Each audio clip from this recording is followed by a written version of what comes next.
பொன்னேரியில் மாவட்ட அளவிலான இறகுப்பந்து போட்டி 100க்கும் மேற்பட்ட வீரர்கள் பங்கேற்பு. திருவள்ளூர் மாவட்டம் பொன்னேரியில் மாவட்ட அளவிலான இறகுப்பந்து போட்டிகள் கோலாகலமாக நடைபெற்றன.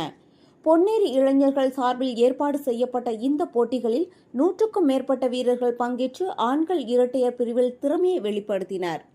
போட்டிகளை திமுக, அதிமுக, விசிக நிர்வாகிகள் மற்றும் முன்னாள் அரசு வழக்கறிஞர்கள் டாஸ் போட்டு தொடங்கி வைத்தனர். பின்னர் அவர்களும் வீரர்களுடன் விளையாடி உற்சாகம் காட்டினர்.